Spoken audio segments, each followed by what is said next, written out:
Kaibigan, isang mapagpala at maligayang bagong taon pa rin sa inyong lahat ng 2025. Kagalakan namin na patuloy kayong makakasama namin dito sa programang Oras ng Pag-aaral, Hope Channel North Philippines.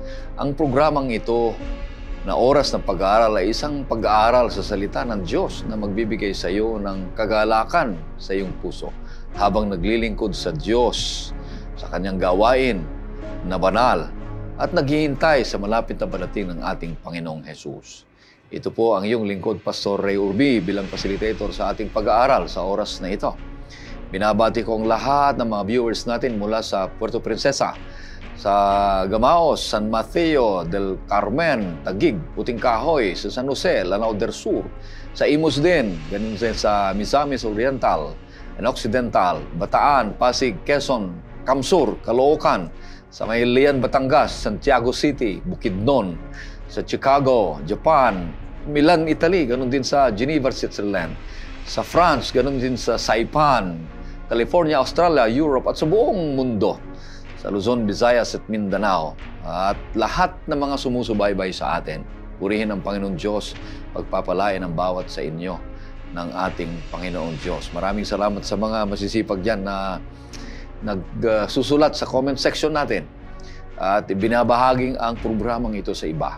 At dito namin nakikita at nalalaman kung saan ito nakakarating ang programang ito. At masayang-masaya kami dahil nagsusulat kayo dyan, nagko-comment kayo, nilalagay nyo kung saan kayo nakakarating o taga saan kayo. At patuloy namin pinapanalangin ang bawat isa sa inyo na palakasin kayo ng ating Panginoon Diyos ng handa sa kanyang mahiwagang pagdating.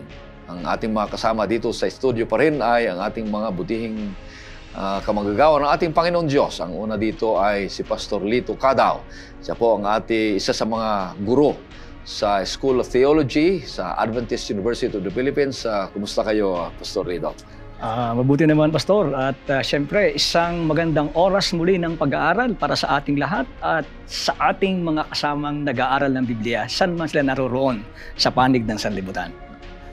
Maraming salamat. Ang pangalawang patuloy na kasama natin dito ay si Pastor Ray Salo. Siya po ang Behavioral Formation Officer ng Manila Adventist College at Executive Director ng Asia Association of Clinical Pastoral Education. Kumusta ka, Pastor Salo? Buti naman, Pastor Orbi, at maraming salamat sa ating mga taga-subaybay at pangumusta mula sa Manila Adventist College at mula sa buhatan natin sa Clinical Pastoral Education Association dito sa Asia.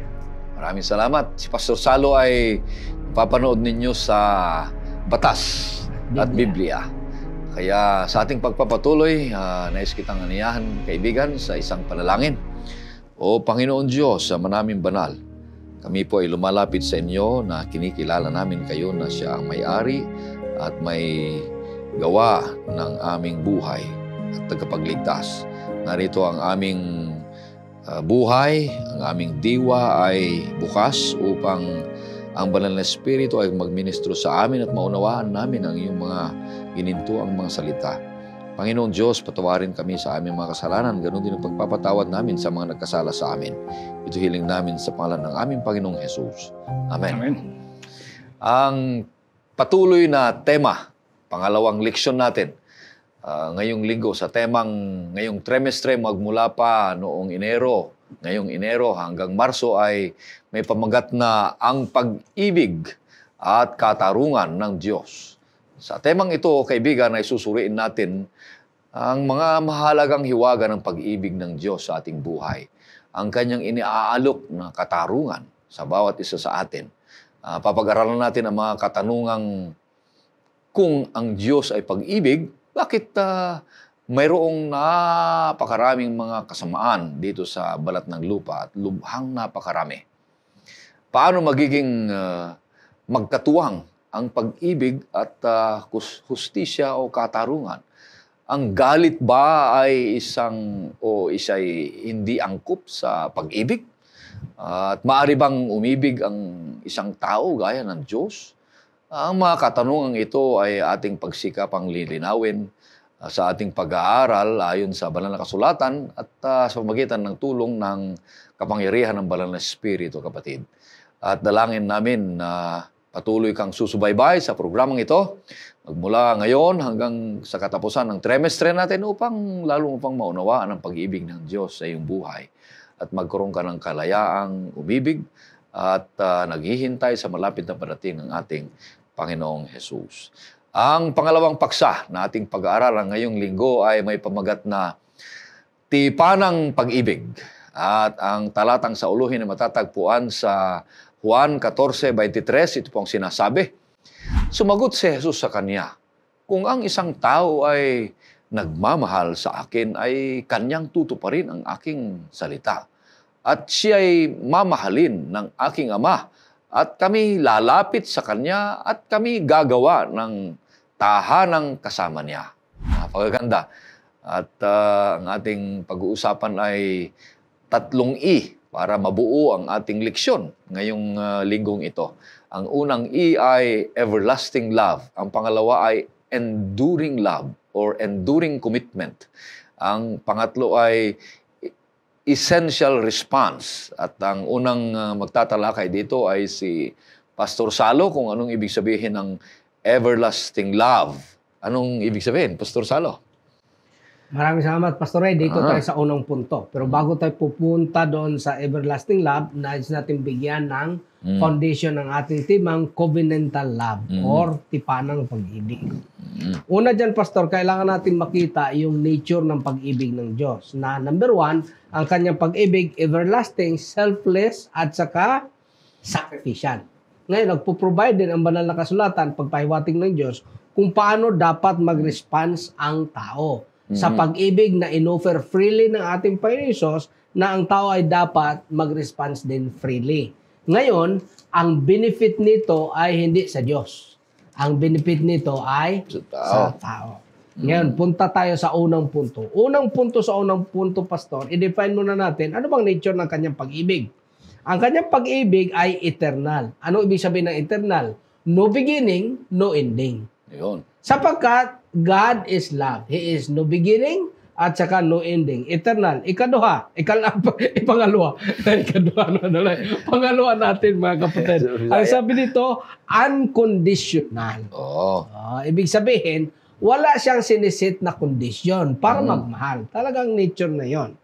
Ngayon, pag sinabi nating tipanan, ang ibig sabihin niyan, we are in a contract sa legal language.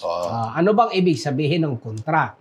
Ngayon sa ating civil code, Pastor Ray, may dalawang definition yan. May dala ako dito ng Civil Code of the Philippines. Abogado. Natin.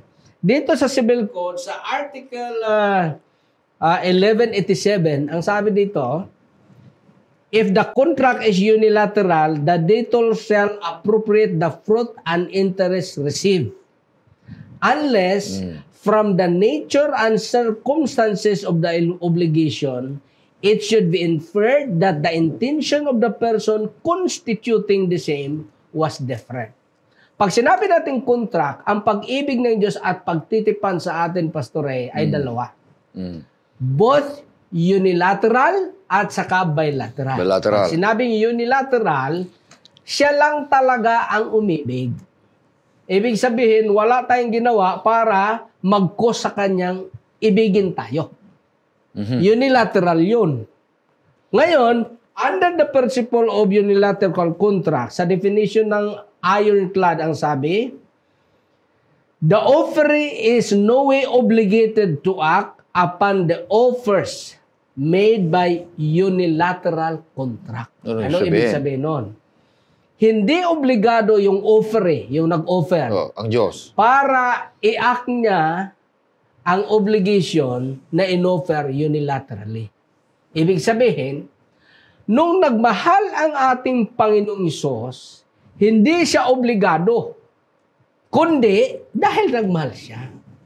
Hindi motivated by obligation, kundi dahil siya ay nagmahal. So, dahil eternal ang kanyang pag-ibig, tingnan natin, ano bang nature ng pag-ibig ng Diyos? Jeremiah chapter 31 verse 3 at chapter 33 verse 3. Ang Panginoon ay nagpakita sa kanya mula sa malayo.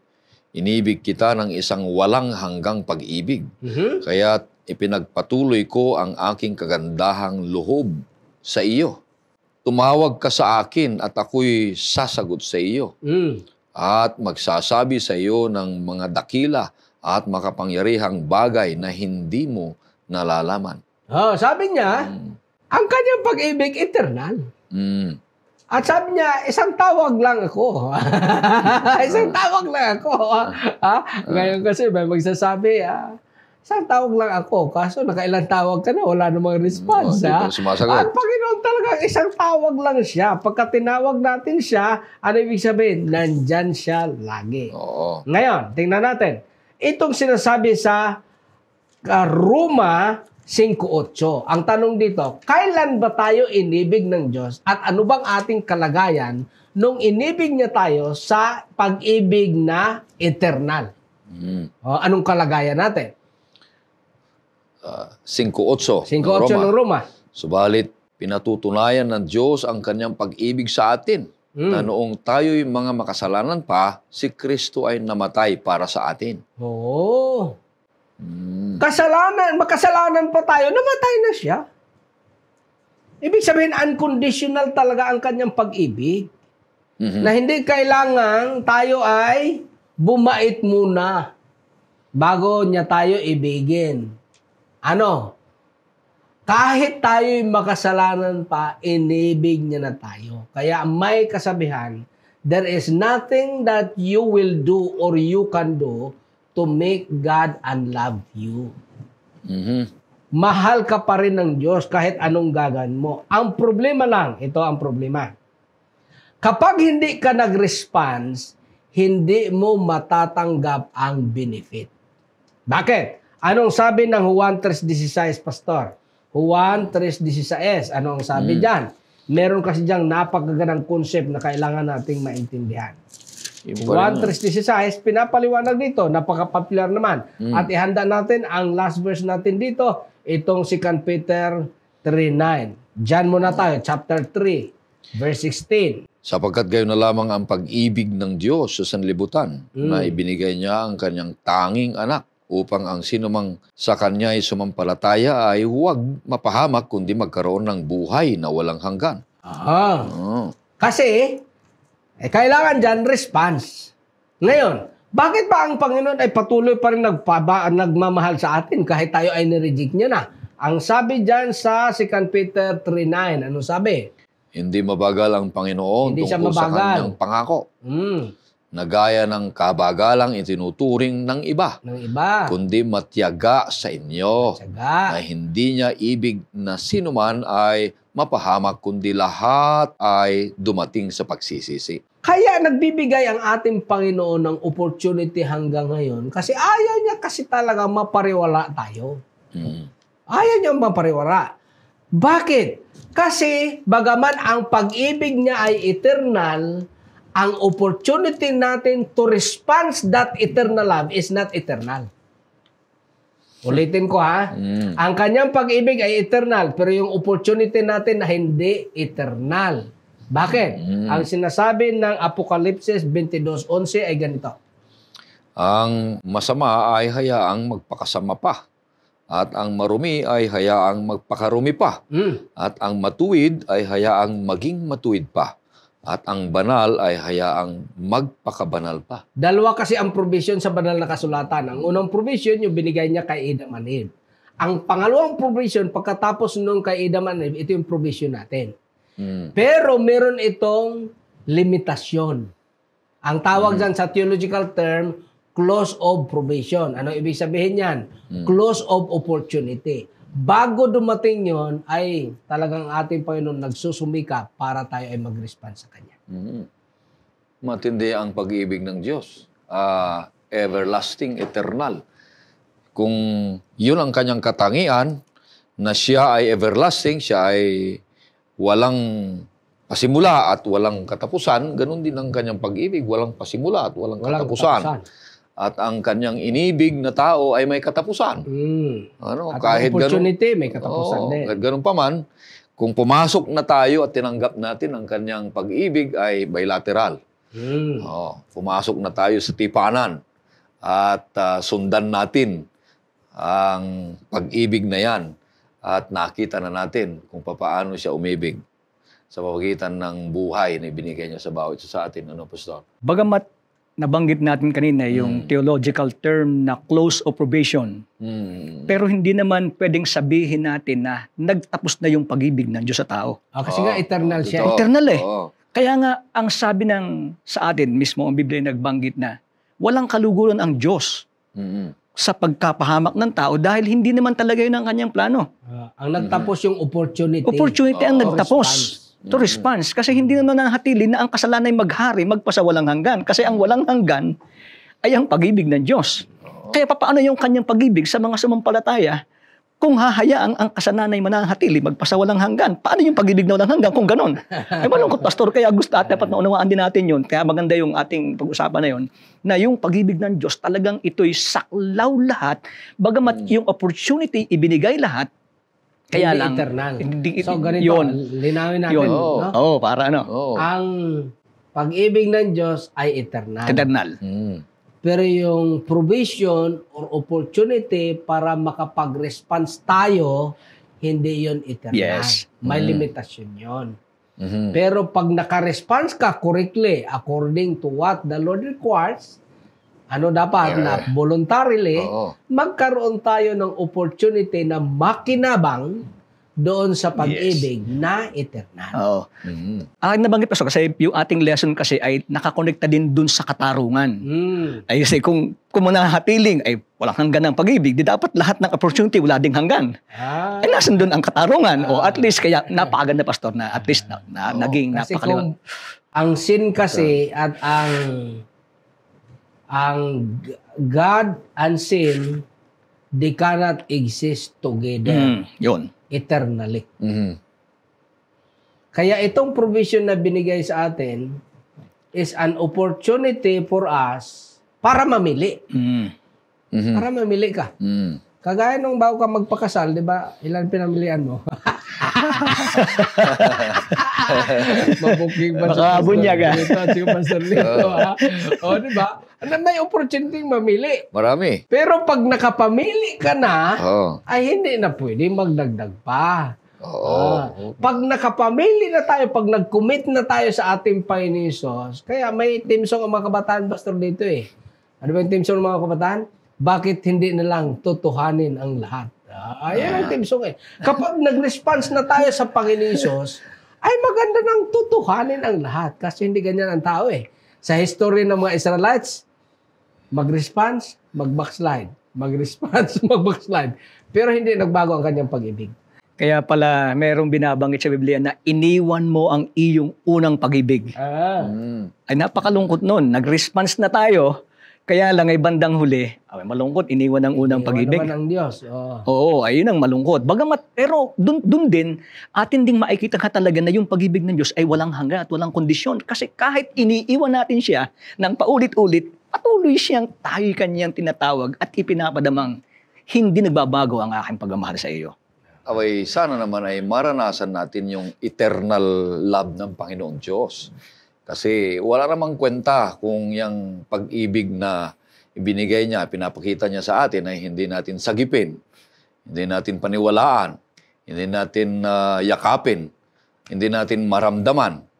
At kahit sa maliit na buhay naman na binigay sa atin ng Panginoon Diyos ay maramdaman naman natin yung kanyang eternal love sa bawat isa sa atin. Now, Para magkaroon tayo ng eternal life doon sa langit na bayan. Kung ang eternal love yung pinapaubaya niya sa atin ay maramdaman natin ngayon sa lupa ay maranasan natin sa langit na bayan yung wala ng katapusan na pag-ibig.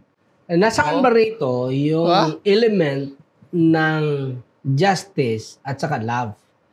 Ang element ng katarungan at saka pag-ibig, inoffer ng Diyos ang pag-ibig. Ang katarungan dyan, una, binigyan ka ng opportunity to response. Pangalawa, binigyan kanyang sufficient warning na yan ay may limitasyon. Yung binasa natin kanina sa Revelation 22:11. Kung hindi ka magpasakop sa Kung hindi kanya. ka magpasakop, ibig sabihin, ang tao, matatapos binigyan ka. kanya ng notice. Oo. Dalawa yung inano natin yan sa due process nung nakaraang linggo. merong tinatawag na notice at saka ng hearing. Ano Hearing. ibig sabihin nun? Binigyan ka ng notice, ipinaalam sa'yo na ganito pinaalam. yan, may limitasyon yan, tapos hearing para makapag-response ka. Oo. Dinemonstrate yan ng Panginoon nung si Adan at iba ay nagkasala. Ano ang notice? Pinuntahan niya, tinanong niya, nasaan kayo? Oo. Kumain ba kayo? Oo. Kinausap niya yun, isa-isa sila. Yun yung tinatawag na notice and hearing. Ngayon, maliban sa notice and hearing, ni-notify ka pa na meron niyang katapusan. Dalawa yan, Pastor. Meron tinatawag na special at saka merong general. Ano yung special? Kapag mamatay tayo, special yun. Tapos na ang ating opportunity pag namatay. Iba ang portion ng panahon sa iyo, sa akin, kanino man. Iba-iba. Kasi iba-iba ang ating opportunity to live.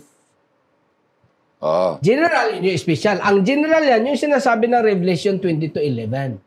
Para yan sa lahat ng buhay, bago bumalik ang ating Panginoon Hesus, merong specific period na Diyos lang ang nakakalam kung kailan magtapos ang opportunity to choose Him. Napakaganda. Kaya pupunta na tayo sa pangalawang punto na ang ibig sabihin nito ay letter E, enduring commitment. Papaliwanag sa atin ito ni Pastor Lito kung ano ibig sabihin. Enduring commitment. Pastor Lito. Una, siguro ating bigyang pansin yung salitang endure. Oo. Ayan. Endure. Kasi pag sinabing endure, ito ay hindi kailanman magigiba. Oo. Hindi matitibag. Patuloy. Talagang patuloy. At kaya nga sinabing hindi magigiba, kahit ano mangyari, kahit ano ang sabihin nating maging sitwasyon, hindi talaga siya masisira. Ganun yung kanyang commitment. At ngayon, ang very interesting dito, basahin kasi natin yung Deuteronomy 7 verse 9. Dito ating makikita na itinatag ng Panginoon ang kanyang tipan. Ha? At ang sabi sa atin, itong tipan ng pag-ibig na kanyang itinatag ay nakabase sa kanyang katapatan. Kaya hindi ito magigiba. Tingnan natin, basahin natin yung ating talata. Dahil dito, kilalanin ninyo na ang Panginoon ninyong Diyos ay siyang Diyos, ang tapat na Diyos, na nag-iingat ng tipan na may wagas na pag-ibig sa mga umiibig sa Kanya at tumutupad sa Kanyang mga utos hanggang sa 1,000 salinlahi. So, ibig sabihin dito, makikita natin dito sa ating mga minamahal na mga kasamang nag-aaral ng Biblia, itong tipan ng Panginoon na kanyang itinatag, tipan ng pag-ibig, ay merong sabihin nating pundasyon. At maliwanag na ang pundasyon ng kanyang tipan sa atin ay ang kanyang katapatan sa atin. Kaya makikita natin, paulit-ulit nating nakikita na ang tao'y tumatalikod, ang tao'y lumalayo sa Diyos. Nabanggit pa natin kayo na yung iniwan mo ang iyong unang pag-ibig. Pero kahit mapagpakitaan mo pa nga ako ng hindi maganda, hindi makakasira yan ang aking tipan ng pagmamahal sa iyo. Yan, kaya binanggit kayo na sa atin ni Pastor Ray na yung kanyang ginawang tipan ay talagang gusto lang niya sa atin yon, gusto niyang gawin. Pag nag-response naman tayo, ang benefit, pag-usapan natin yan, ang benefit ay sa atin. Yun ang unang mahalagang bagay. Pangalawa, mayroong magandang term na ginamit yung ating lesson Ginamit na termino yung salitang hesed. Ayan, sa ating lesson. Na ito pala ay nag-exemplifies ng covenant aspect of divine love. At ang sabi dito, itong salitang hesed ay ipinapakita yung greatness ng kanyang habag, ng kanyang kagandahang loob at ng kanyang pag-ibig. Kaya kung atin titingnan, mahabasa na natin yan sa aklat ng mga awit 136 verse 1. Ano naman ang binabanggit natin dyan? Magpasalamat kayo sa Panginoon sapagkat siya ay mabuti, sapagkat ang kanyang tapat na pag-ibig ay magpakailanman. Siguro yun ang problema minsan ng tao, hindi natin ma-appreciate yung mga bagay na ginawa ng Diyos sa atin. Samantalang kung atin talagang titingnan, mismong nagwika si Haring David, sino ba naman tayo para pag-ukulan pa ng pansin ng Diyos? O kaya, pwedeng sabihin na, nagkasala itong aking taong nilikha, pwede naman gumawa ng bago. Total, hindi naman maganda ang kanyang response sa akin. Bago na lang, bagong simula. Pero hindi ganun Mas madali. Mas madali pa. Wala nang problema. Hindi na ako kailangang pumunta sa lupa. Hindi na ako kailangan parusahan. Hindi na ako kailangang magsumakit. Pero hindi ganun Hindi ganun yung kanyang plano. Kundi ang sabi sa atin ay ginawa ng Diyos pa rin yung nararapat, kaya binanggit natin sa ating mga naunang lesson na simula't simula pa yun, na yun ay kanyang pingatunayan at nahayag yung pinaka-misteryong iyon. Dahil dito, ayan, itong tipan na ito ng Diyos ay ating maaasahan na katitiyak tayo kahit tayo ay mabigo. At kinakailangan ating tayo magpasalamat sa mga bagay na ginawa ng Diyos sa atin. Kung babasahin naman natin ang John chapter 15, verse 13, ano naman ang pwede nating makita? Walang may higit pang dakilang pag-ibig kaysa rito na ibinigay ng isang tao ang kanyang buhay dahil sa kanyang mga kaibigan. Madali siguro pag yung pagkakalob mo ang buhay mo ay sabihin nating parang karapat-dapat naman, Pastor. O kaya ay sabihin natin na talagang malapit sa atin. Sa bagay, yun naman talaga ang sitwasyon, dahil tayo nilikha ng Diyos ayon sa kanyang wangis, pero in realidad, sa kalagayan ng tao, para ating maunawaan, sa kalagayan ng tao, mas madali tayong mag-sacrifice dun sa mga taong alam nating karapat-dapat. Kaya nga yung biyaya, ating i-define na undeserved favor. Bagay na hindi naman karapat-dapat nating tanggapin, pero ibinigay ng Diyos. Itong kanyang covenant of love. Na hindi naman dapat sana, hindi tayo karapat-dapat paglaanan noon, pero kanyang ibinigay. Dahil doon, sinasabi sa atin na itong ginawa ng Panginoon na sakripisyo doon sa krus ay siyang pinakamataas na patotoo, o sabihin nating kapahayagan, yun siguro ang magandang term, ang sakripisyo ng ating Panginoon ang pinakamataas na kapahayagan ng kanyang enduring commitment. Kaya kahit alam niyang hindi magiging madali, kung babalikan kasi natin yung kanyang kalagayan sa langit, okay, sabihin natin para ating maunawa na yung iyong comfort zone. Sipin mo lang yung iyong comfort zone, ang ganda ng buhay mo, walang mahirap na bagay, maayos na maayos. Pupunta ka kung saang lugar na hindi mahirap. Sabi ko nga doon sa aking mga anak, sasama ka ng BOY. Alam mong may layunin ng pagpunta doon. Voice of Youth. Sa Voice of Youth. Sabi ko, sa bahay, may comfort zone. Makakakain ka anytime. Minsan, kung anong gusto mo, maayos ang tulog mo. Sabi ko, yung pupuntahan mo, hindi ganun kadali. Pero doon pa lang sa ganung description, hindi niya may imagine kung anong buhay namin doon sa aming pupuntahan. Pagdating niya doon sa BOY team, sabi niya, Dad, wala kaming tubig, 2 araw na. Wala ring maigiban. Pupunta pa kami doon sa Ilder para doon kami maligo. Ngayon, kung ating ilalagay doon sa ginawa ng Panginoon sa atin, yung kanyang alam niyang dadanasin pagpunta sa lupa. Gaya nga, yung binanggit ni Pastor Ray nung nakalipas ng ating lesson, na kung maaari sana ay ito'y lumagpas. Tanggihan, kung maaari tanggihan. Ayan. Kaya lang hindi niya yun ginawa. Kasi ang sabi ko kanina, itong kanyang tipan ay hindi magigiba, hindi kayang sirain ng kahit ano, alam man niya ang kanyang dadanasin, pero hindi niya yun ginawa. At ang sabi natin, itong sakripisyong ginawa doon sa krus, ang pinakamataas. Wala na ditong pwedeng iparis. Ano pa ang pwede mo ditong itapat? Itong pinakamataas na patotoo, nang ang sabi natin ay God's enduring commitment sa mga tao na pwede naman sana niyang pabayaan na lang. So yun ang ginawa ng Panginoon sa atin, sa kanyang enduring commitment, na yan ay dapat maunawaan natin sa ating buhay para ating ma-appreciate ang kanyang pagliligtas. Matindi. Maraming salamat. Yung kanyang katapatan ay tunay. Yung kanyang pag-ibig ay tapat siya doon, hindi nagmamaliw, hindi nagbabago. Siya ay endure, nagtitiyaga, mahaba. Magkaiba yung everlasting. Ibig sabihin, walang upisa, walang hangganan. Ngayon naman ay enduring, nagpapatuloy, tumitibay, hindi nagbabago, at matyaga dahil tapat sa kanya. So kung yung kanyang katapatan mismo galing sa kanya at siya mismo ay tapat, ganun din ang pag-ibig.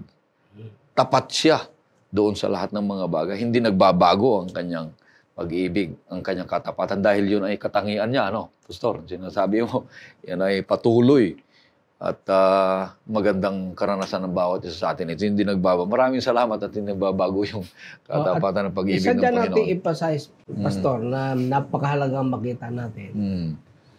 yung quality ng enduring commitment ng pag-ibig ng Diyos was demonstrated in both His divinity and humanity. Nais kong idiin yan, Pastor. Kasi madaling isipin na ang divine God in the person of Christ, madaling mag-endure. Pero, nais nating idiin na kahit si Kristo in a human condition in Matthew 26, He also endured. He also endured. Pinakita niya. Oo. Ibig sabihin, God's love in both divine being and human being of Christ, He both endure and committed. Matthew 10:6. Nung binanggit natin nung nakalaging linggo, 3 beses siyang nanalangin. Ikaw ba naman ang mamamatay at alam mo nang papatayin ka? Hindi naman talaga, yun ay voluntaryo. So, alam niya. Tapos, kailangan niya ng support. Pero, tinulugan lang siya. Totoo yun.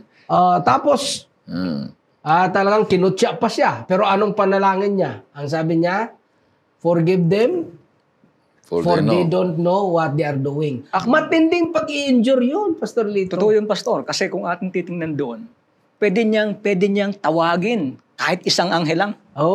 Okay, ito mga doon ka na sa puntong, ano ba talaga? Just imagine, tingnan mo yung sitwasyon doon. Ha?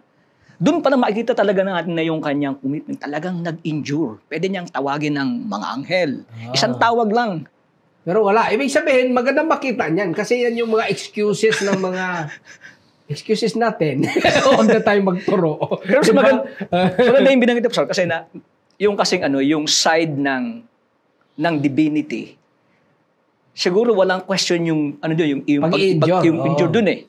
Pero yung sa kalagayan ng tao, dyan yung maraming question. Yun talaga ang dapat nating maintindihan kasi yun yung ating context. Kasi nga, si Kristo, nag-endure siya sa kalagayan ng tao.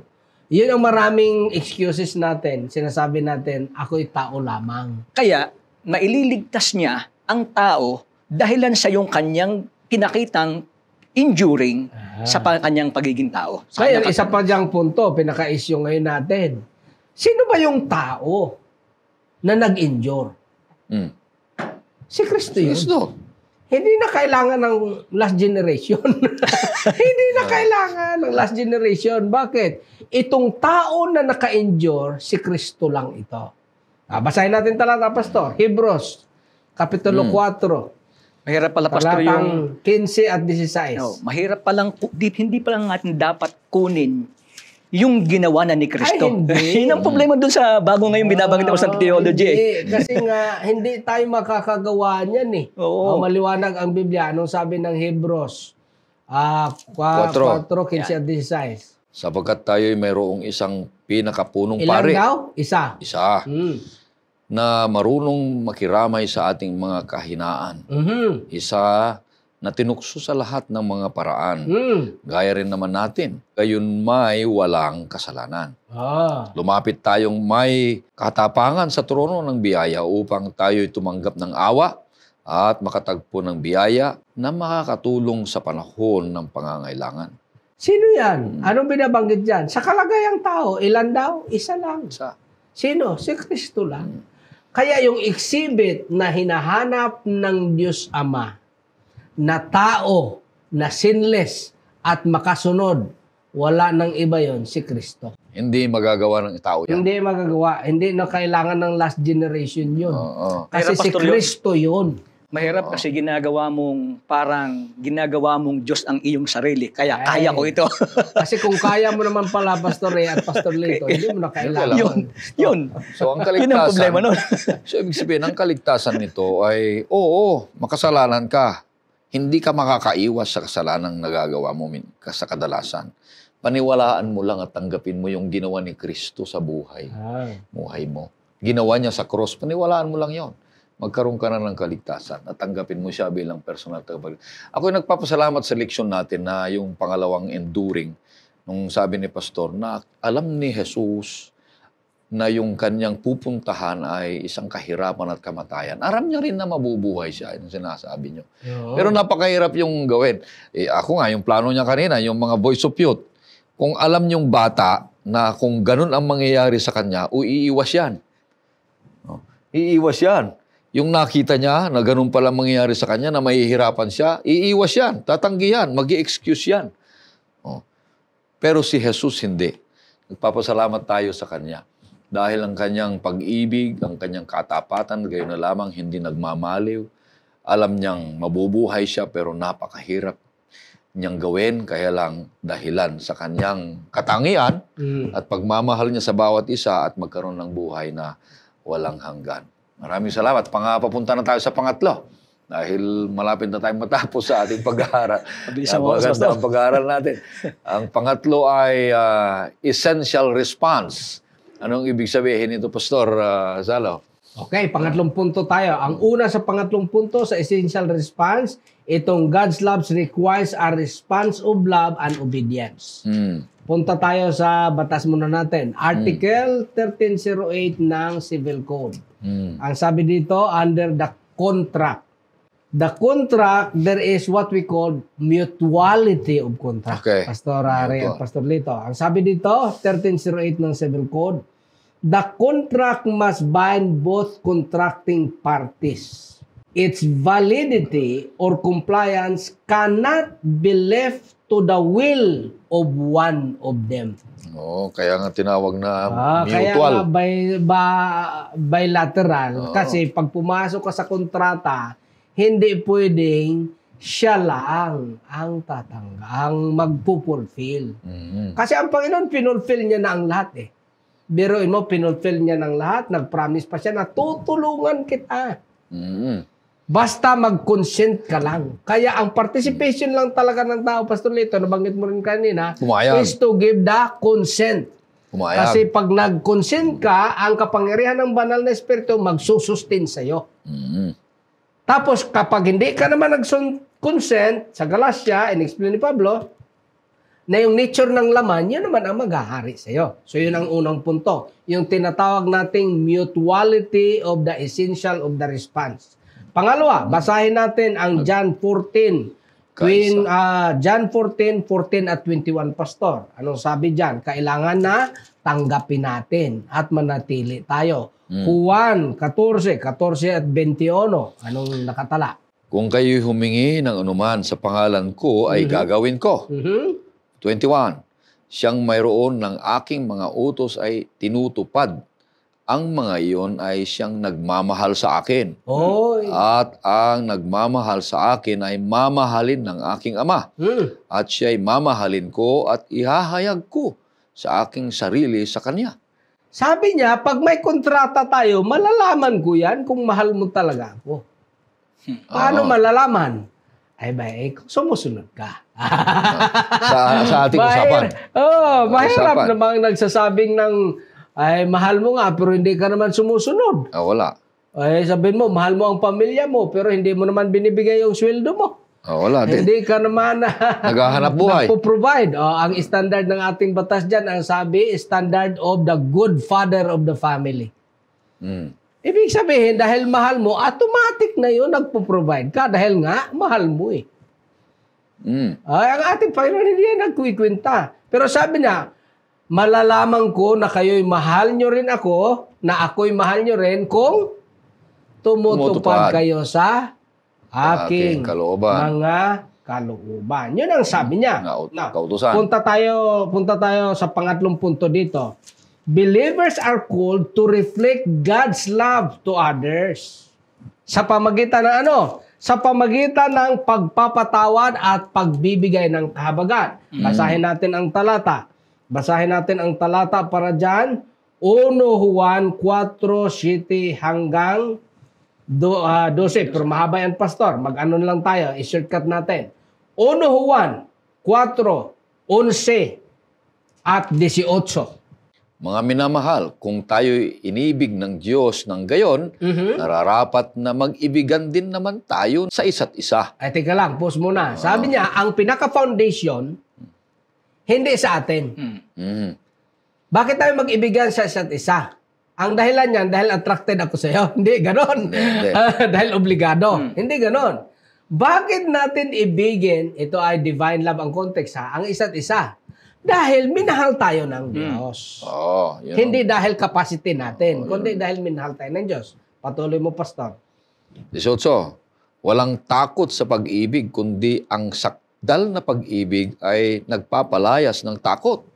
Sapagkat ang takot ay may kaparusahan at ang natatakot ay hindi pa nagiging sakdal sa pag-ibig.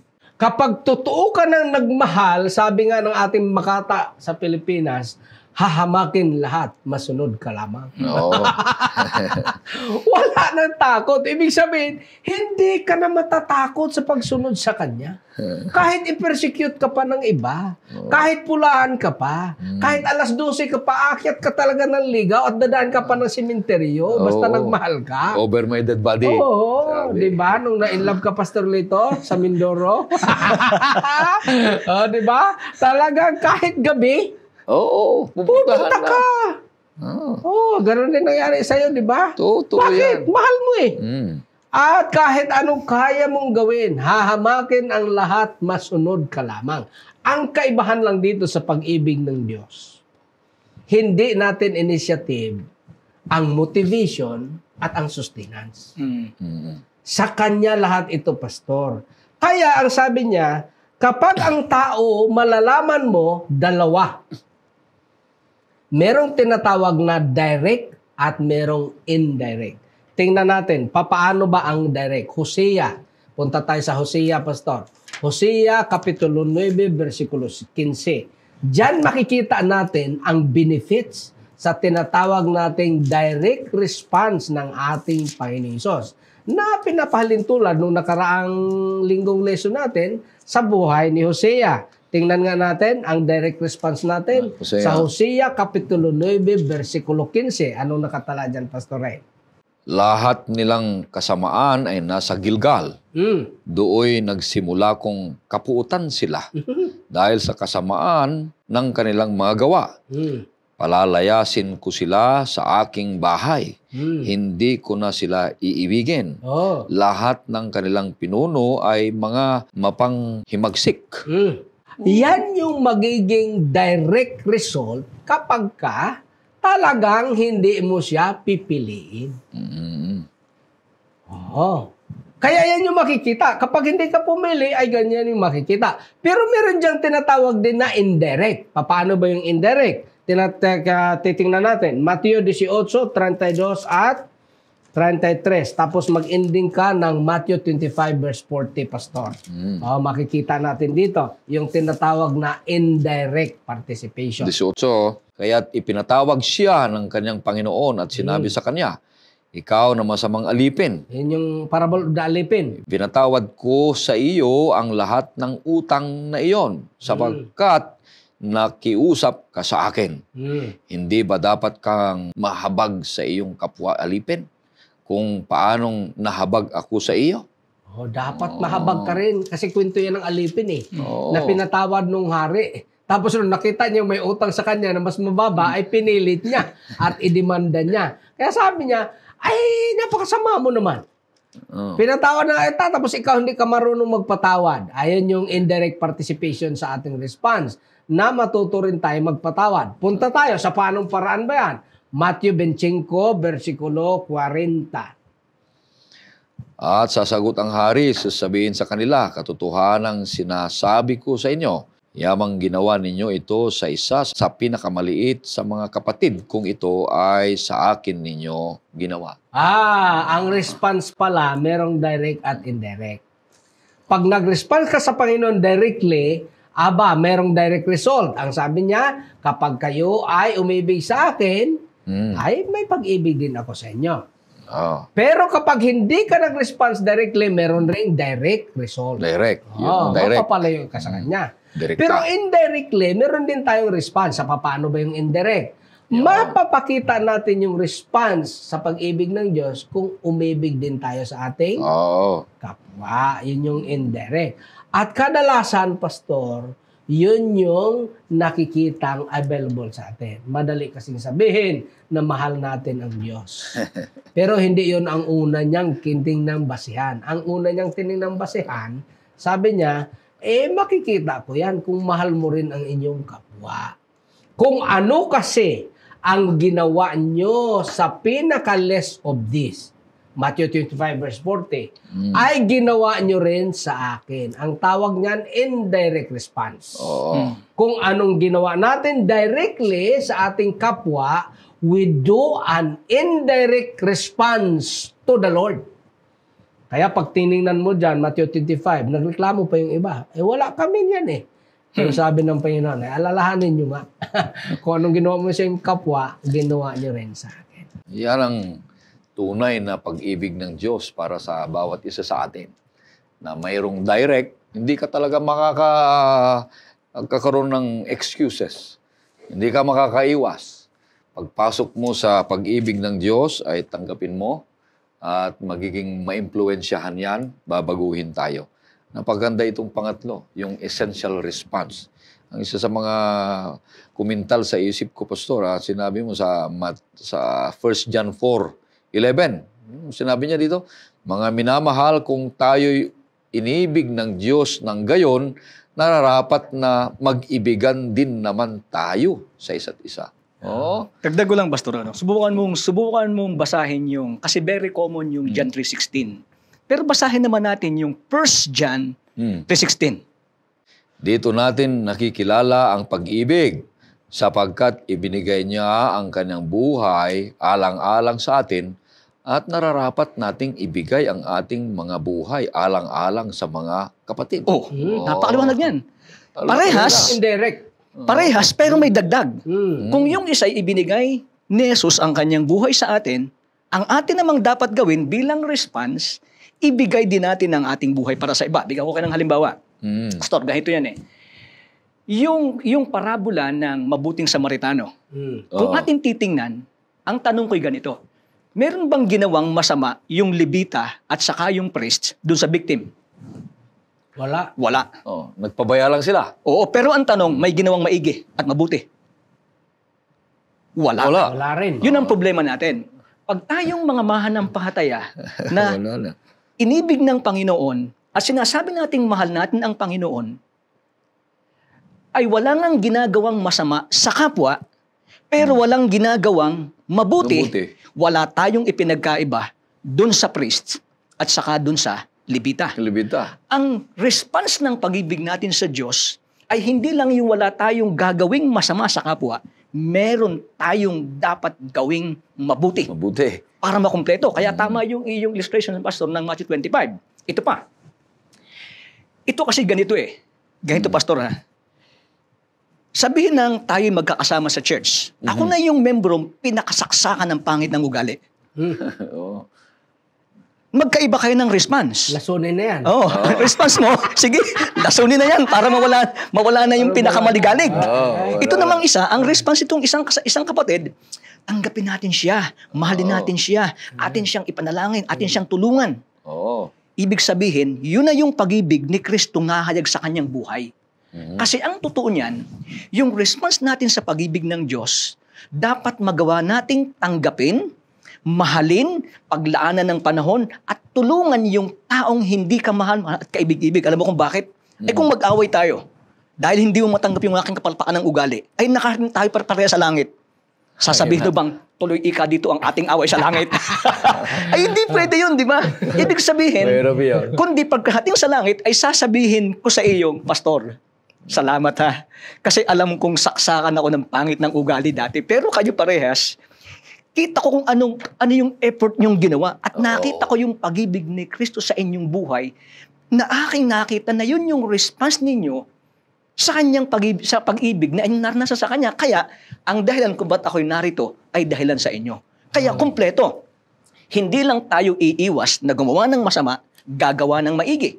Kundi, tatanggapin din natin ang tao, sino man sila, kaibig-ibig o hindi, ibig sabihin, mamahalin natin sila, sino man sila, na ay katunayan na ang ugali ni Kristo ay hayag na sa buhay mo. Yun ay isa sa pinakamagandang response, Pastor.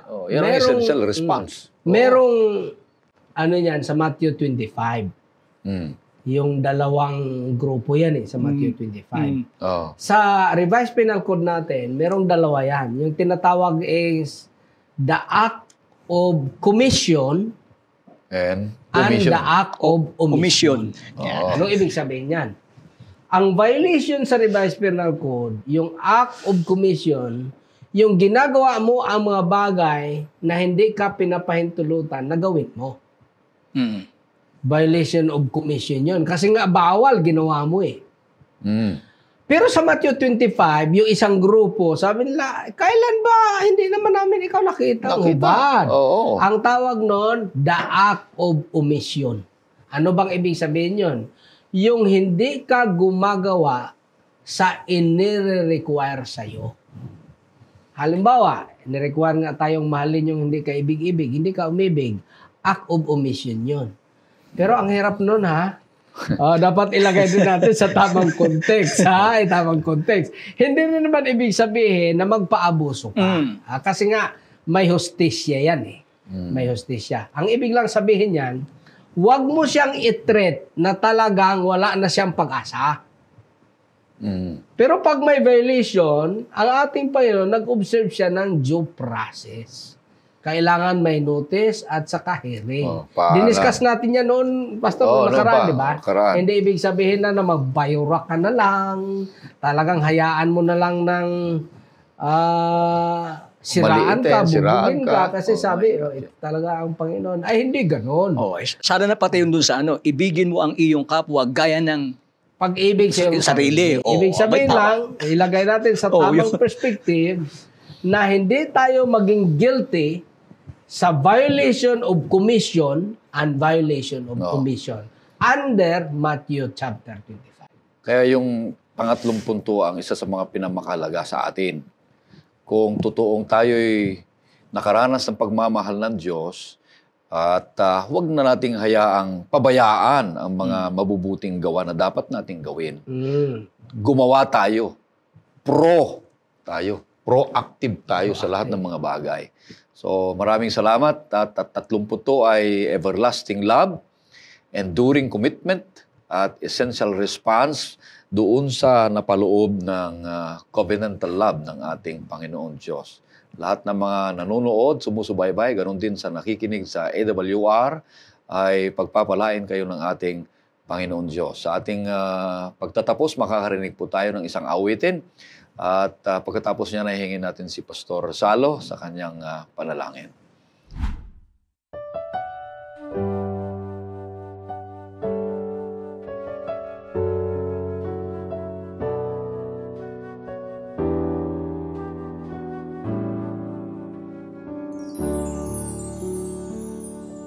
Separate me,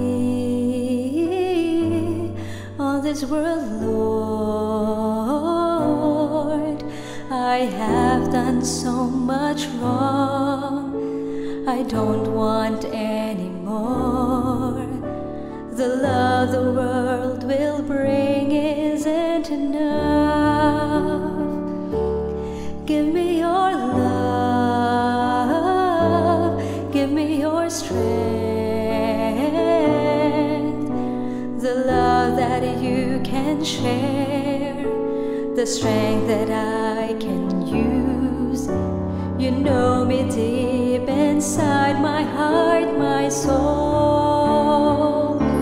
Try to change my life again. Try to push my fears away. I was lost, I have seen. Come back to me. Renew my faith and trust in you. Renew my heart to your command. Forgive my doubts, hates, and sins once again. Separate me, all this world, Lord. I have done so much wrong. I don't want any more. The love the world will bring isn't enough. Give me your love. Give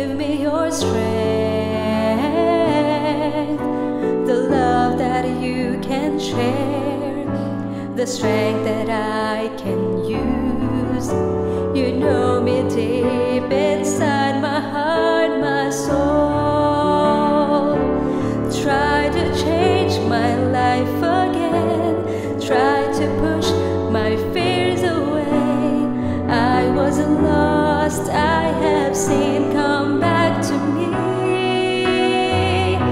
Renew my faith and trust in you, renew my heart to your command. Forgive my doubts, hates and sins once again. Try to change my life again, try to push my fears away. I was lost, I have seen, come back to me.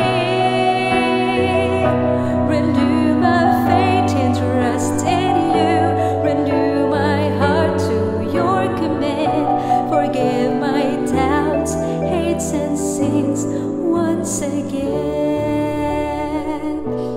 Forgive my doubts, hates and sins once again.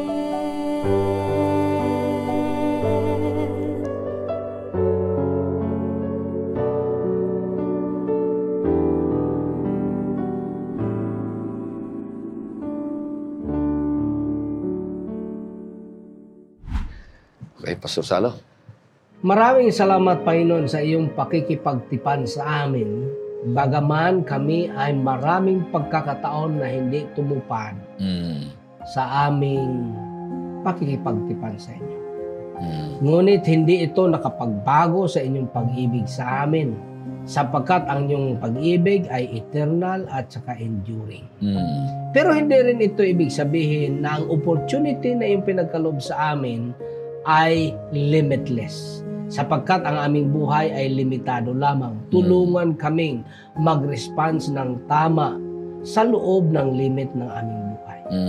At sa mga tao naman na papalarin na buhay sa iyong pagdating, nawa ay tulungan na mag-commit sa iyo bago pa ang panahon na iyong itinakda na katapusan ng opportunity.